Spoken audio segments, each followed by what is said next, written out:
Okay, there. So yeah, in assignment 2, you were playing around with NumPy, but you used the random part of it, right? You use like numpy.random.rand or numpy.random.randint or whatever. But there's also the Numpy Arrays, which are very similar to lists, but they're different and they have some different functionality. Because remember what happens when you add two lists together, what does it do? It concatenates them, exactly. And I'd like to see people like doing that. But what happened when you added the two NumPy arrays together? Who remembers? It adds the individual Yeah. within the It adds the values together. So if you have like a length n list or array, a length n NumPy array and a length n NumPy array, you get a new length n NumPy array where each thing is the sum of the, lining up indices. And I believe last time we were playing around, and the one thing we noticed is you can't mix types in your NumPy arrays. If you have a NumPy array filled with integers, they all got to be integers. They're mutable. You can change the values in there only if they're the same type.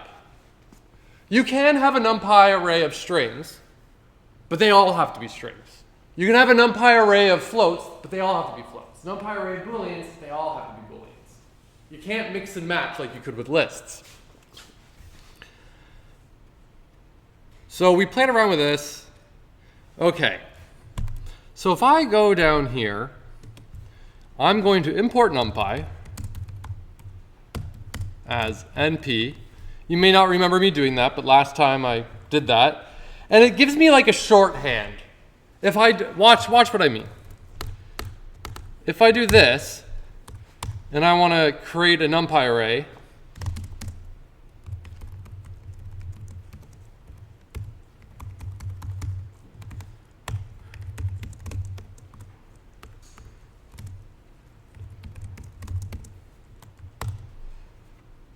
oh, what did I do? Missing parenthesis. There we go. So I printed out the array, and it tells me it's a NumPy array. So, cool. But look at all these extra letters I have to type here. And I'm really lazy. One sec. I can do as np, and then change this to np. Oh, invalid syntax. Yeah, there we go. And there. Now we're good. I mean, you could technically import it as whatever you want, but np is what's typical. Yeah? What is it as np? I'm not even sure what that, maybe n-dimensional? I don't know what that means. Let's have a look.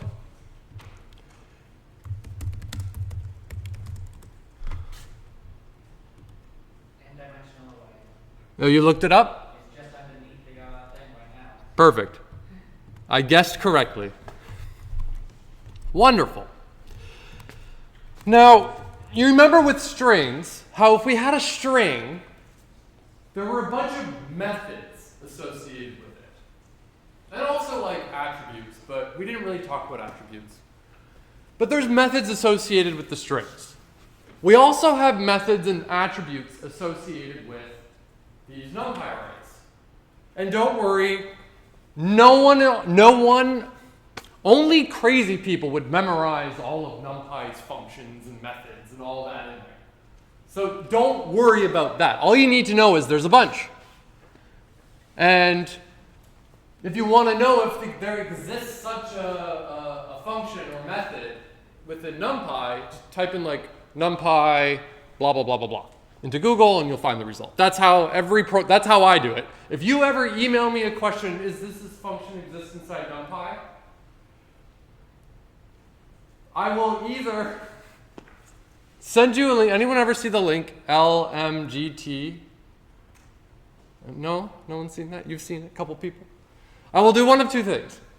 I will either literally Google your question and then send you the result, or I'll send you this. I love this.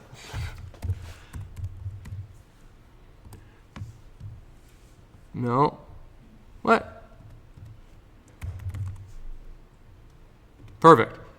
So this is one of my favorite websites. What? Oh, that's nice. Well, where did the website go? I must be remembering it. Yeah, but I think this is this isn't the one I want.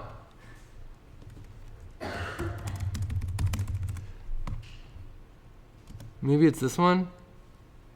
Yeah, I guess it's probably this one. So what you do with this website, use this website on your friends if they ever ask you a stupid question. You type into here a question you have, then you say, and click a button. Okay, perfect. It creates a link, and then if you send them this link, this is what it does. And just wait for it. Come on, was that really so hard? See? So you may get one of these links from me, or I will just send you the results of looking it up. Pick one. And if I ever send that to you, if I send it to you, don't be offended. Be like, oh, okay, haha. I'm not doing it because I'm mad at you. I'm doing it to tease you. All right, anyways, there are a bunch of attributes and methods. Now, we talked about methods, and methods are kind of like functions, but they act on a specific individual thing. So if I said my string dot capitalize or to upper or whatever it is, I think it's to upper, that's a method that will take that string and give you back that string but uppercased. Let's have a look. Let's make sure we're not crazy. No.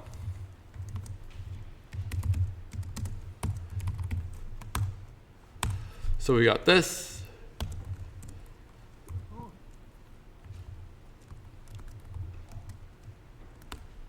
Is it just upper? Yeah, perfect. It only modified that one specific string though.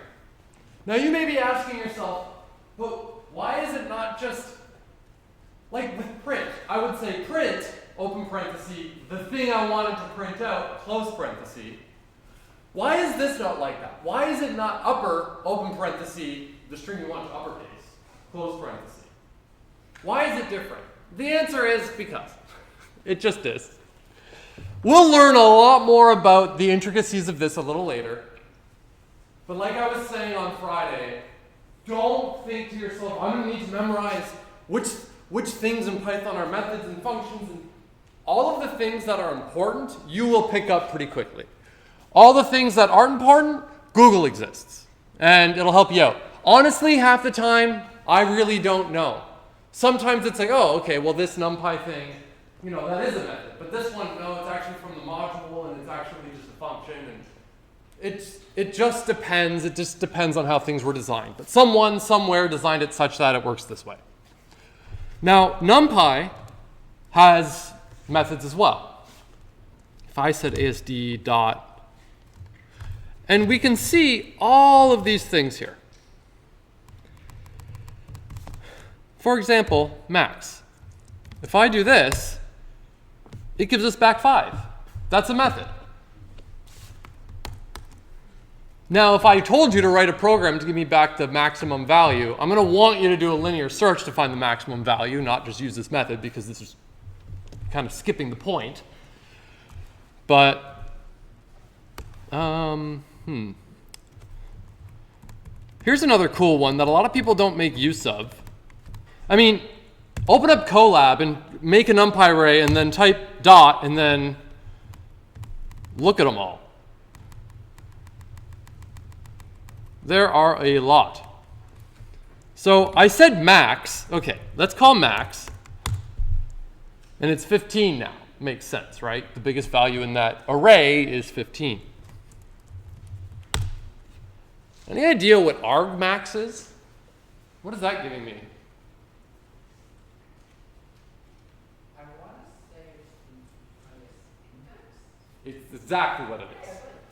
It doesn't give you the maximum value. It tells you which index the maximum value is in. This is a pretty handy one. I use it a bunch of times.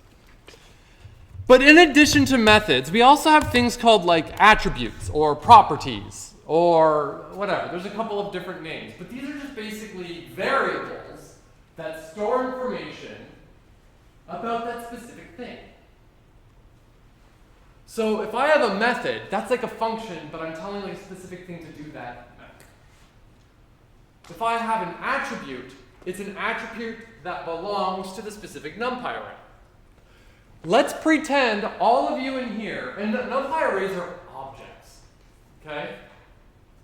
All of you, if I were programming, I could represent each of you as a human object, okay? And you have a bunch of methods. I could tell you to raise your hand. Just do it. I could tell you to raise your hand. Just do it. Just put your hand up.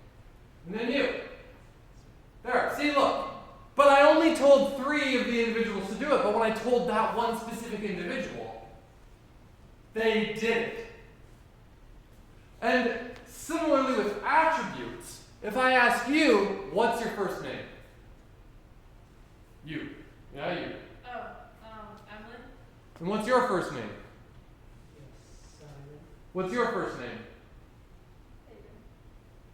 Who said it? I said it. Well, I meant him. Whatever. What's your first name? And what's yours? You all have the attribute first name. You all have this property, this value. But it's different for each of you. It might be the same. There might be 2 Bobs in the room. But that value belongs to the specific individual. Similarly, you have all like a last name. You've got a height, you've got an eye color, you have an hair color, etc., etc. These are all values, like variables that hold on to a value, but it's a value associated with that specific thing. So if I say ASD.dtype,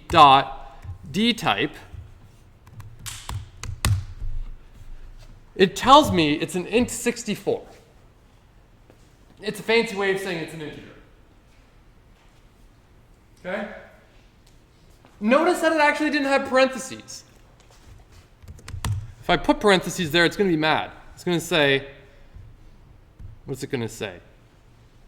Object is not callable. Well, it's because it's just the attribute. It's kind of like a variable. You know, when you get information from a variable, you don't put parentheses by the variable. But if you call a function, you put parentheses by the function. It's the same idea here with the parameters, which are like variables, are parameters. Properties, attributes, fields, a bunch of names depending on the programming language conventions. And then if you call the method, which is like a function, they parentheses. Again, don't worry about memorizing what's what. Here's what you do. If you ever go in and type this and you see, what? Huh? I'm certain it exists. Just try this. Oh, okay, yeah. There we go. I will get this wrong all the time. The cool thing is, it looks like in Colab, this helpful code, this helpful little box telling me about it, has different colors associated with it. Flat. Yeah. So if it's blue, it looks like it's probably a property. Purple, it's probably a function. Don't quote me on that. I'm just guessing based on what I'm seeing here. Let's see. No. Good question, though. But also, remember, we can get back a function. But whatever, don't worry about that. I'm going to create another one. It's going to be basically the same. Except I'm going to make them strings.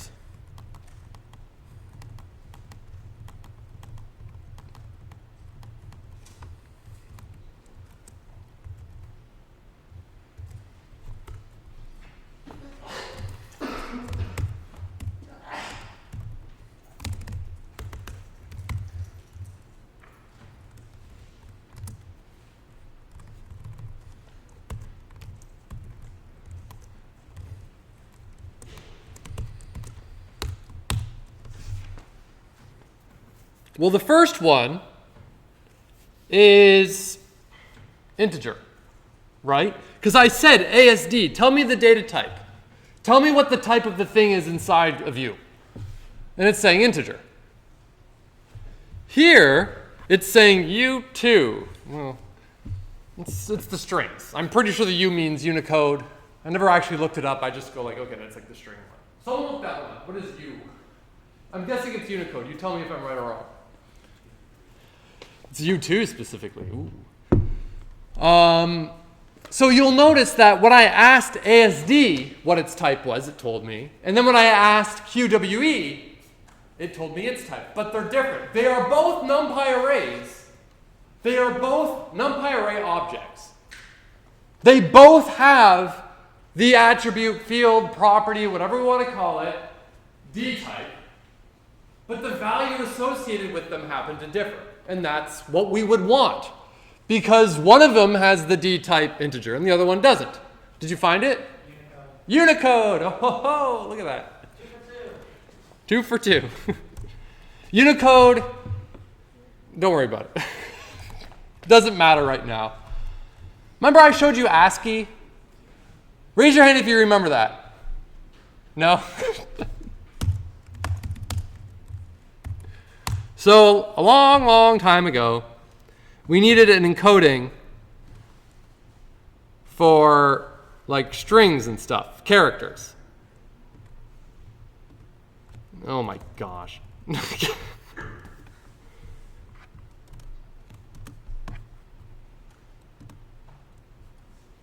Oh my gosh. I swear Google has been getting worse on me on purpose. I think it's testing me. All right, whatever. So each character has its own like number associated with it. Remember when I was showing you like, oh, 97 was it? Is A? Yeah, 97 is the character A. But how we interpret those zeros and ones, are we interpreting as an integer or as a character? Depending on how we decode it, it'll have a different representation. Unicode is an extension of this, so we can have fancier characters and whatnot. That's the quick and dirty of it. All right. So there are functions and methods. Now, remember with Python, you could append, or Python, with lists, you could append to them. You could concatenate lists. But you can't change the size of a Numpy array. You can't. We can change the values in it, but we can't change like the length of it. If we wanted to add something more to it, we can't. But do you remember what we did with a string, where if we ever wanted to change the string, what was our trick to do that?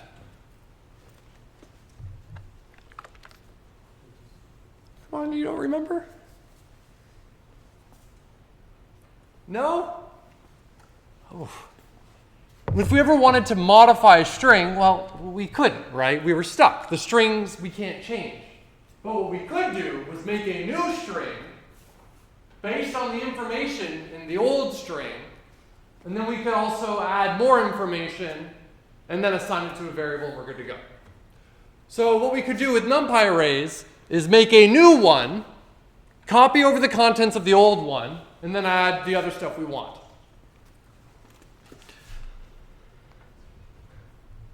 Okay.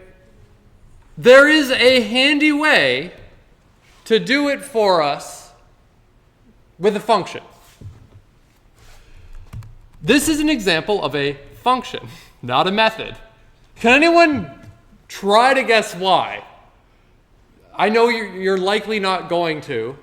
All right, let's see. What do you say? I want to say it's a function because numpy is not the function. It is calling the function within the list of other functions that is numpy. With the wrong jargon, you're absolutely correct. So what it is, it's like, oh, from the NumPy module, we're calling the function append. Because NumPy as itself isn't an object. But when we created a NumPy array, it was an object. And if at this point your head's spinning, don't worry. I was just trying to trick you. Well done. Okay, let's go on down here. We'll make A equals 10, 11, 12, 13, 14. Perfect. And then if I wanted to extend it, I could make a new one, copy everything over, or I could just use the function that kind of does it automatically for me. Append A 25. Perfect. Did it work? Yeah, but chances are it didn't work. Maybe it did work the way you expected. But I'm willing to bet a bunch of you are going to be a little thrown, because with a list, when you appended to a list, you modified that list. B is a copy that's then had something added to it. If I below print out A, we will see that A was left alone. So with the list, if I said mylist.append 55, the list that is referenced by my list has the value 55 attached to it. Here what happened is I had A pointing to a Numpy array somewhere, and then B, which was a copy of this, also with the number 25 added to it over there. But A's left alone. I mean, it was copied from, but we didn't modify it. So this here doesn't have a side effect, I guess. It left A alone. Again, this is not something that you are going to need to memorize and be able to recite. This is something that you're going to maybe do wrong one time, scratch your head for 10 minutes, and then go like, oh shit, it's because it's modifying it, it's not having this up. It's something that you'll figure out with trial and error. This isn't one of those things that you need to be like, I need to go home and study these notes to remember all these things. No, you'll get the feel of it with practice, which you're all doing frequently, right? Raise your hand and be honest. Raise your hand if you've ever done any of the exercises in the text. Okay, well that's good. That's good. That's really good. If you keep up with them, you'll crush the course. Oh, and also, I'm going to give you a warning that the midterm grades that are posted are arbitrarily inflated, because at this point, only 40% of your final mark is there, and that's not even really correct, because it only includes 7 labs. And so those 7 labs are accounting for which account for 10% of your final grade, but because there's only 40% of your final grade available, your labs are currently making up 25% of your final grade. So if you don't go to any labs and your mark is terrible, well, it'll get better, weirdly. But if you're like, wow, I'm doing way better than I thought, be careful that it's not just because you've been to all the labs and that's inflating your grade. But if you stay on the same pace, your grade will probably start to suffer, just because as more and more things get added to like the total of your course grade, the lab portion becomes less and less meaningful. Just warning. Okay. Flexibility versus power. So you might be thinking to yourself, and be honest, raise your hand if you're thinking, okay, well, Numpy arrays are great and all, but it feels like lists were kind of like able to do most of it and more. Why would I use a Numpy array? Because the lists I could append. With this I can't. Lists, I could mix types. Sure, NumPy did that funny like addition thing, but we can write code with lists to do that pretty easily. Like, were you thinking that? Where you're like, okay, NumPy arrays, cool, but they seem less powerful than, yeah, right? A couple people. What comes here now is, with lists we have a lot of flexibility. With NumPy arrays we have less flexibility. But we get some other really interesting benefits. Like there's some really good speed ups involved. NumPy arrays are going to be much quicker if you're doing a lot of computation than lists. This is a common theme in computer science where, there's no free lunch. It's always give or take. Like, well, this is better over here, but this one's better over here. Like, there's no silver bullet. And take a wild guess. Do you think you could have multi-dimensional NumPy arrays like you could with lists? Of course you can. Now remember that really, if we had a 2D matrix, it's not a matrix, it's a list of lists. But interestingly, in NumPy, I must have got rid of it. In NumPy, you actually can make a matrix, by the way, but we don't care about that right now. Raise your hand if you're in linear algebra. Raise your hand if you're going to have to take linear algebra. NumPy has like a sub-module called linalg. That's amazing.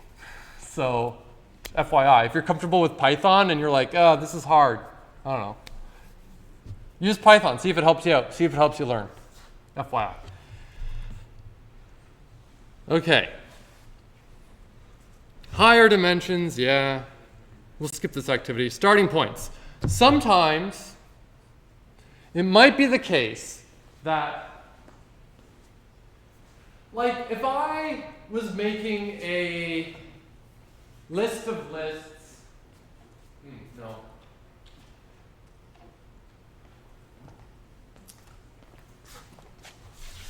Try to think of a good example of this, but of course I can't on the spot. It's always like this.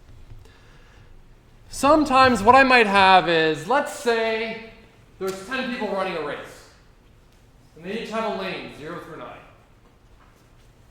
What I want to do is then have in my list the order in which they come in at. Okay, so if lane 2 comes in first, they'll have like a 1. If lane 0 next, they'll have a 2, and so on and so on and so on. Now, an easy way to do this might be to say, like, okay, well, let's do equals 0 times 10, print finish order. Okay, great. So it starts out all 0, so I've kind of created it, and then as they come in, I'll just modify them as they come in. There's a bunch of different ways we can do this. We could just save them and then create the list after we've calculated all the data or whatever. You know, we could do something very similar with Python or with NumPy arrays. But as you imagine, like, what if you wanted it to be 2-dimensional or 3-dimensional or whatnot? This is going to start to get quite complicated to type. So what we've got here is NumPy has a built-in thing here that will, if I do, nope, and that's going to have to be NP, NM. Let's do 10 by 15. This here will create a 10 by 15, like 2D NumPy array. Now, you'll notice that I have like 2 sets of parentheses here, which is weird, right?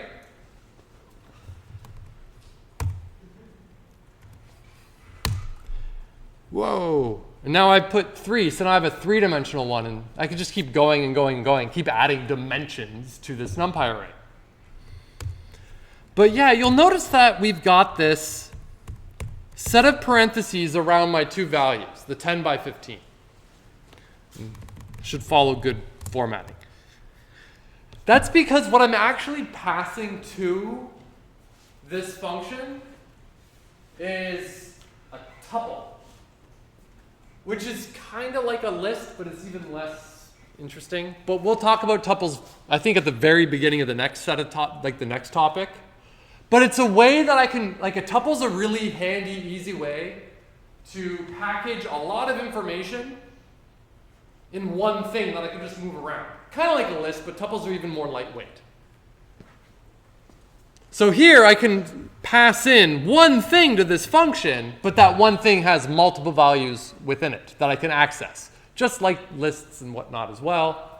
But here it's tuple, it's even more lightweight. Raise your hand if you've ever used enumerate. You want to know something interesting? If you call enumerate, it actually gives you back tuples. Let me prove it to you.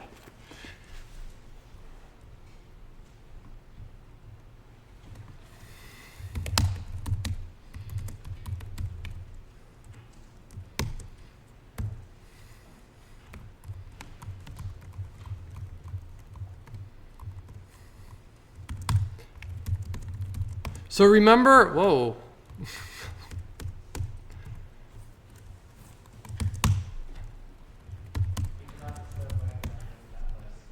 Yes, I did. So remember though, what am I missing? If I use enumerate, what am I missing here? The second variable, right? Because you're supposed to have like the index and then the contents, right? Well, no, it's actually giving me one thing. One tuple. Where the tuple that it gives you back contains the index and the value, the index and the value, the index and the value. When you put in two variables here, though, it automatically unpacks that tuple for you. So instead of giving you back one thing, it goes, oh, they want to store, okay, easy peasy. And then there we go.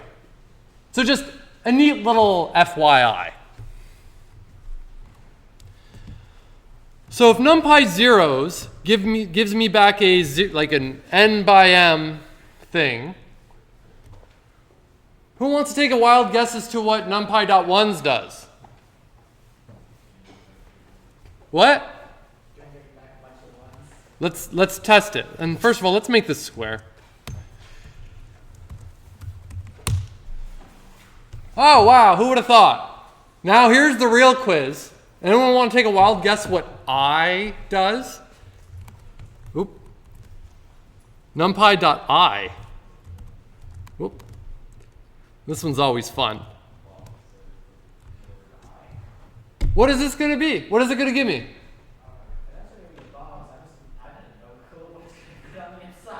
Raise your hand if you've got a guess.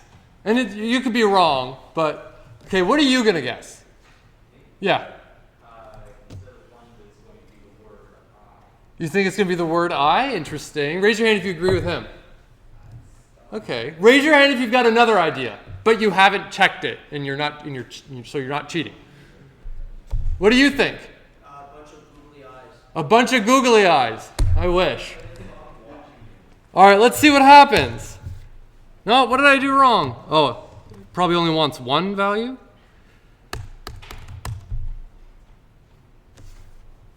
What is that? It's the identity matrix. Yeah. What? Yeah, I know. For those of you that don't know, this is a matrix. But if you ever have a matrix full of zeros, with the diagonal being 1, it's a very special matrix called the identity matrix. And you usually represent it as like an I in linear algebra. But here, because it would be silly to just type like numpy.I, they wrote it out as EYE, which is, I don't know, I think it's funny. So yeah, there you go. Cool. Anyone, like, why do we care about the identity matrix? Who's in linear algebra? What's so special about this matrix? It's the matrix algebra equivalent to the number 1. In what context? If you multiply something Right. by I, it's itself that. It's like it's the identity for like multiplication on a matrix. Exactly. You gotta be careful because it's for, like if you did addition, it'd be a little different. But basically, if you took a matrix and you multiplied it by this, nothing happens. In the same way as if you took the number 752.1297249 and multiplied it by 1, it gives you the exact same thing back. It's the same thing.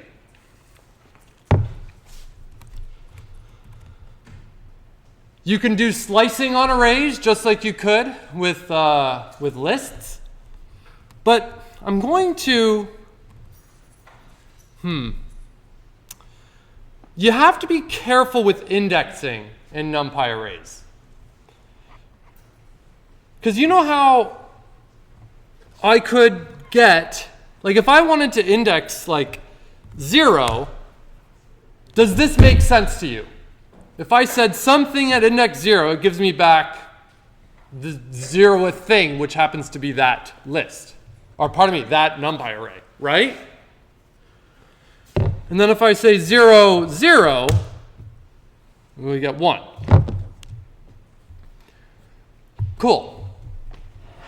Does that make sense? Yeah. But you can actually do this. which, that makes sense, right? If I do 1, 0, we should see 0, 1, 1. So you can actually index it with only one set of square brackets, but you gotta be careful because it might not act quite the same way you expect. So just a warning.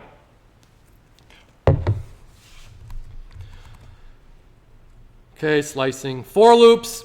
You know how you can be like for each thing in a collection of things? Raise your hand if you think it's going to work with NumPy. Put up your hand. Of course it will. It works the same way. Yeah. So the next thing, tuples. So tuple, it's kind of like an even dumber version of a list. It's a really awesome, handy way to store multiple pieces of information as one thing. That one thing can't do very much other than we can index it to get information out of it. That's all. In fact, in assignment 1, tuples were used. Yeah? So it's sort of, I'm just a bit confused with it. It's sort of like storing in a way like a list of in a way of numbers. Well, tuples can have whatever inside them, but it's kind of like, you can think of it as a list, but you can't append to a tuple. It's just an even dumber version of it, but it's very, very lightweight. So if you ever need like a way to store multiple pieces of information in one thing, it's a great way to do that. Okay. Where you could do it in a list, but a list has a lot of overhead associated with it inside the computer. A tuple's very easy peasy. Does a tuple have an arrow pointing to the start of it, or is it actually a function inside of it? It's going to be like a pointer. It will be- So you just take information out of it, can't put anything in it. Yeah, well, let's see what happens. Let's see if can we? A at 2 equals 6. No, we can't. So you're absolutely right. We can put information in it, but they are, what word would I use to describe this thing? Immutable. I can't change it. Once it's created, boom, it's there. Because it's not designed for general purpose use like a list is. This is designed as a way to just dump information into one thing that we can pass around and then take the information out of it. You had a question? So it's basically like the worst thing about a string being immutable, the worst thing about an array not being able to be appended to, and it's just a list. We have a variety of different data structures we've just looked at. We've looked at lists, tuples, Numpy arrays. We're also going to look at sets. And then we're going to talk about dictionaries, which are awesome. But these are all like linear data structures.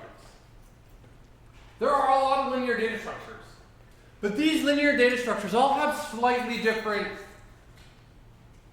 uses. Knowing which algorithm to use to solve which problem is one side of the coin. And knowing which data structure is a good one to use to solve a problem is the other side of the coin. Now, your choice of data structure could affect how your algorithm should work, and vice versa. If you want to use such and such a data structure, then it might affect how you have to write the code to solve that problem. Versus if you use this data structure, well, it might be a slightly different version of the algorithm. Similar, but you have to do it a little bit different. Again, this is not something you're going to be expected to memorize and learn overnight. You get familiar with the data structures. The most common data structure I use is going to be, of all of these things, the most common one is far and away lists. In Python, I'm using lists like 98% of the time.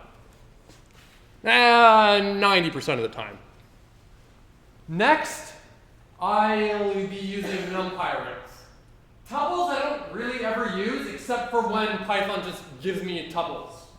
Like when I use enumerate, like, okay, it's a tuple.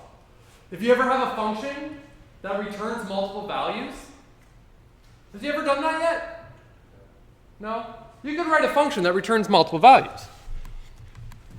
Was your hand up? Yeah, I was just gonna No, we switched to a really awesome programming language called Java. But JavaScript. No. Now, I'm going to jump a little bit here. We're out of time. If you go to topic 14 and you go to the end, I show you examples of a linear search in Python, C++, and Java, and you'll see that the algorithms are basically the same. It's just syntax that's different. So if you're thinking, oh, I got to change languages, it's not going to be nearly as difficult as you think it's going to be.